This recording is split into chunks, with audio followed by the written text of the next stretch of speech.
Well, now I'm just totally upset. Here I was doing my video, right? I got completely cut off. I'm including that one in. I won't get paid for that, though. It has to be at least 8 minutes, I understand, to get paid. But I'll add that in. You'll see my beginning opening first, so I don't have to repeat myself. And then I'll add this one next. So this is the Poverty Sucks necklace. Now, I got 2 of these, but the chains are different. And no, they're not real gold. They're crap. You know what I mean. So I got this little tiny chain, and I got a second Poverty Sucks necklace. And yeah, Maggie wants me to give one away to one of my viewers, you know. So, I don't know. What do we do? Another drawing again? Maybe this time I'll just pick somebody. I mean, it is my thing, right? It's my thing. I can do what I want. Yeah. It says something on this one. I better check and make sure that isn't gold. Hey. Okay, so I got this Poverty Sucks necklace on this lovely chain after I check it. I'm going to check it now. I'll be right back. It's an Avon chain. So if you want it, comment, and I'll figure out how I'm going to do it this time. Okay, so I was listening to a live stream of another YouTuber on Sunday. And I had commented that I was trying to listen and make Greek egg lemon soup. And the moderator said, Nikki, what is Greek egg lemon soup? But I was busy whipping egg whites, okay? So I couldn't answer. Today, I answer that pressing question. It has been a family favorite forever. See, it's a Greek dish. Some Sunday mornings, we knew egg lemon soup was coming. You could smell the chicken cooking in the water. My mom always added those nasty little chicken bouillon cubes that are so salty, but that's the way it went. She'd put like 10 into a big pot, you know, and then she'd put the chicken in there, big roaster, and you let that, you bring it to a boil, then you let it simmer for several hours. You want that chickeny flavor, right? Personally, I prefer, when I really was on it, I would boil the chicken for an hour and a half. You know, not hard boil, you just want to, just under boil. And then you pull all that chicken meat off, take those bones, boil those in there too, and ooh, then you got a broth.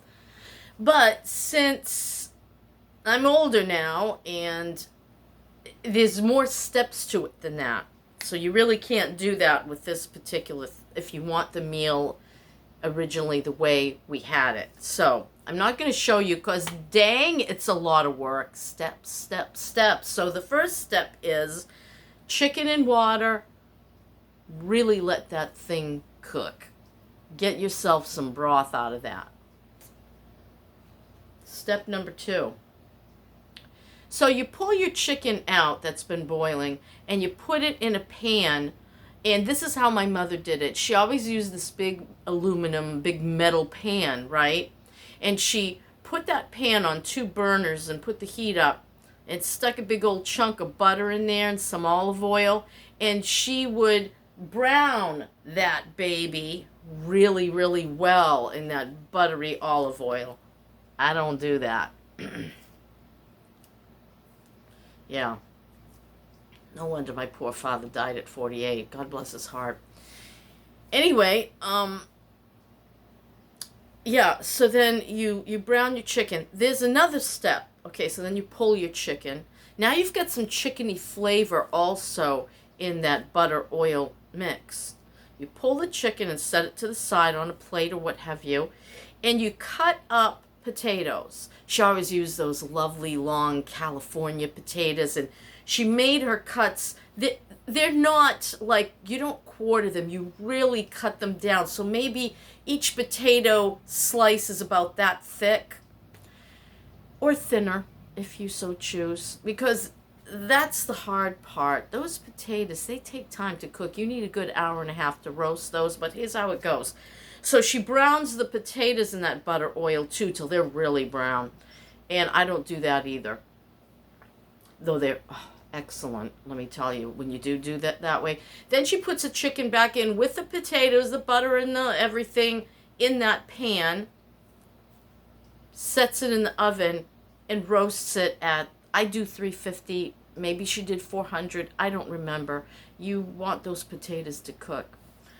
And so if the chicken started getting too brown, so in the oven, about an hour, I would say, test your potatoes. But like after about 45 minutes, cover that chicken and potatoes in the pan up with foil. Or if you have like a cover, if you have like a, a real, what do you call those cooking pans? They have a nice cover. My grandmother always had when they were enamel, nice big oval roasting pan with a cover. I guess that's what you call it. So then she'd cook that bad boy for at least an hour in the oven. You want your chicken really crispy and brown, and you want those potatoes to have some crispy little edges too. So, you're gonna, you've already. So the way I do it now is I simply drizzle. I cut up my potatoes, I drizzle oil over them, and I just kind of like, mess them around a little bit in a pan. The pan's not hot. And then I pull the chicken out of the water, and I shove that in the pan, and maybe oil or butter the top of that, and then shove that in the oven and cook it until those potatoes are, to the fork, which takes forever. Meanwhile, now my mother always, okay, so now you get this big pot of chicken broth, right? Stock. And my mother, how she did it, and I do not recommend this at all. Stop, hold the bus. She would put the rice directly into that water, into the broth, the hot broth, and cook it. I don't like that. To me, it makes the stock way too thick, and then your rice never stops cooking. So on the second day, you've got mush. Don't do that. So what we do now is my son Dennis has a rice cooker at their home, and he cooks the rice. I also don't care for that because it's too hard once I don't like it. I like my rice not too hard, not too soft, kind of in between. So cook it the way you know best. Cook rice on the side. Leave the rice on the side. Leave the broth the way it is. So now you have chicken and potatoes, all buttery and oily, cooking in the oven. You already have your stock, and it's hot. It's hot. I shut the heat off.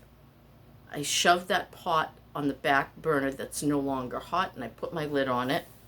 Probably lid was already on it. And then what do? Hang on a minute. I need a sip of coffee for this one. Rice is cooking. Yes, 6 eggs. We're going to separate those eggs. We're going to crack them. Let those whites go into the big bowl, big mixing bowl, and we're going to withhold that yellow. And if you accidentally break the yellow and it starts leaking to your whites, just take your shell. You could scoop that yellow out. It's like attracted to its own shell, and throw that. All the yolks go in one bowl. All the whites go in the big bowl, okay? And so I keep like a little soup bowl. I put my yellows in there. So I do about 6 eggs. If you've got like let's say you're making 6 gallons of soup. If you're doing 4, you might want to do 4 to 5 eggs. The kids like it really, really eggy. Okay, so now you've got whites, 6 whites in a bowl, 6 yolks in another bowl. You're going to take your lovely blender and you're going to beat the crap out of those whites until they are like meringue. Yes! What is she going to do with this? I'm going to tell you, unless you've already had it. And I got to say, kavit, if you've ever eaten this in a Greek restaurant, you don't know real egg lemon soup. Mm-mm. And don't put spinach in it. Hello? Spinach? What is wrong with them? Spinach is Greek. Throw that in there. Spinach goes in spinach pie. It does not go in egg lemon soup. Thank you. Onions don't go in it either, or garlic. No. You want that pure chicken flavor, and you're going to find out why. Pure chicken flavor and some salt. That's all you want. Salt to taste. I don't over salt mine, and sometimes I don't salt mine at all, and I'll tell you why. If I use the box chicken broth, and sometimes I do, what I'll do is I'll put 2 of those big 32-ounce chicken broth, a low sodium, in the pot, and then I boil my chicken in that, and that makes a stock to die for. Really, it does. What brand? I don't know. Whatever is low sodium, and I prefer, I always try to find, non-GMO stuff, low sodium, as pure as possible without a lot of crap in it. It should just say chicken broth is the ingredient, right? So, where was I? Eggs. So, you've got this big bowl of meringues now. And with that, you're going to squeeze out the juice of 6 lovely lemons. Yes. If you don't like egg and you don't like lemon, you're not going to want to do this.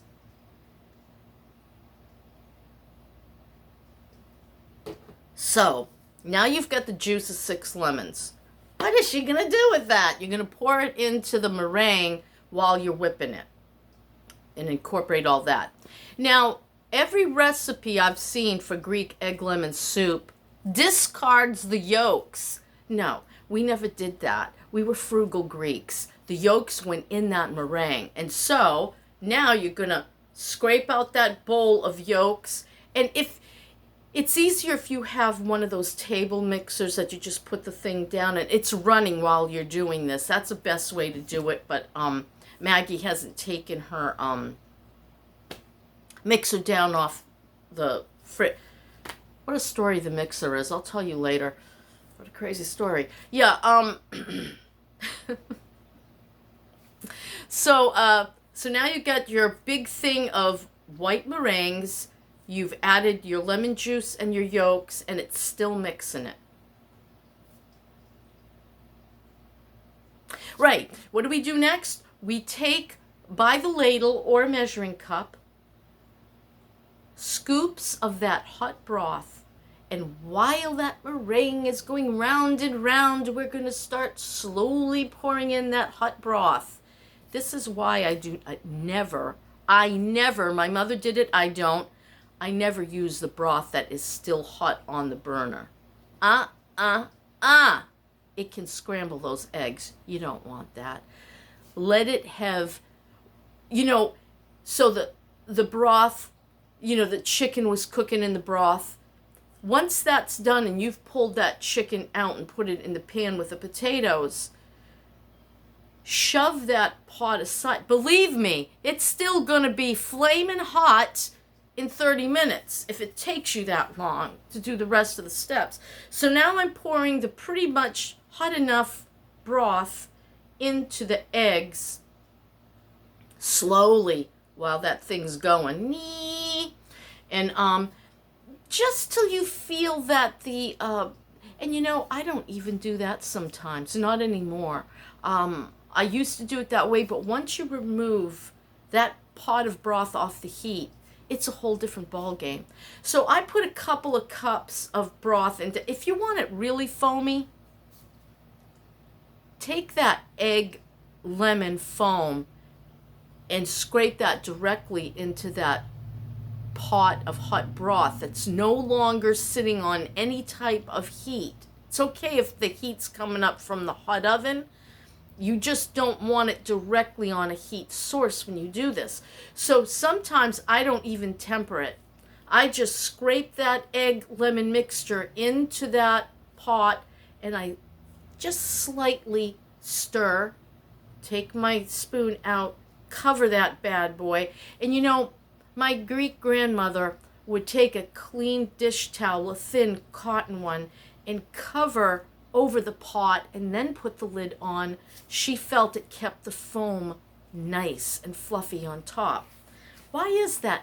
I have absolutely no idea why there is a foam top on soup. But let me tell you, if you love that eggy, lemony flavor, you're going to adore this soup. It is to die for. So now you've got that broth with the lemon, and that's not going to last forever. So that is your last step before you pull that chicken and potatoes out of that oven. So how my mom always served it is we got a big bowl of the soup with the rice in it and the foam on top. Everybody got foam on top. And usually by serving 6 people at that point, the foam was gone. But the liquid always stays kind of creamy looking. It's no longer a clear broth. And we didn't care. We always went in for seconds. And so the way I do it is I take my bowl, I throw in a big old pile of rice, at least a cup of it, and then I put my broth on top of that till it's, a nice conglomeration of rice and broth. And we serve that. But the kids and I started it as a child. My mother would give us a separate little plate of chicken and the roasted chicken and potatoes, and I would cut mine up into little pieces and throw it in the bowl. And I like to have everything together, the rice, the chicken, the potatoes, the broth, and that's how I ate it. And we all still eat it that way to this day, where, usually the adults would just eat the chicken and potatoes on the side because, you got to at least bite one of those crispy, crunchy little roasted potatoes. And, yeah, it was just, oh, so good. And that is Greek lemon soup. Very simple. Very easy. Well, not really easy because you got all that blending and you got to be careful not to fry your egg whites or egg mix. So no, we never did just the egg white. No, it just doesn't seem like it would be egg lemon soup without the yolk. I'm sorry. Of course, when you're adding the lemon and the yolks, that's thinning the foam, and that's why you want those egg whites stiff. You want them stiff. So if that moderator is watching this in answer to what is Greek egg lemon soup, there you have it, and you need to try it. It is amazing, and we just love it. And I always remember coming home from church on those Sundays that we'd either have it at home or we'd go to my grandmother's farm, my grandparents on my mother's side, and everybody would be there, all the family, and there'd be giant pots of egg lemon soup. Those were the days. I miss them. Yeah, I'm glad I have the memories. Well, that's my morning story for today, and I'm sticking to it. Esther, don't forget the poverty sucks necklace, because you know what? Poverty does suck, and right now I'm praying for God to get me out of it. I don't want to be poor. I've had it with poverty, and, the Bible says anything you ask for, you shall have it. So I'm asking you, God, in the presence of many witnesses, get me out of poverty. I don't like it. I don't want it. And that's not what I want to make my videos about anymore. I want to talk about prosperity and how to get it, even at 64. When I'm 64. Bye.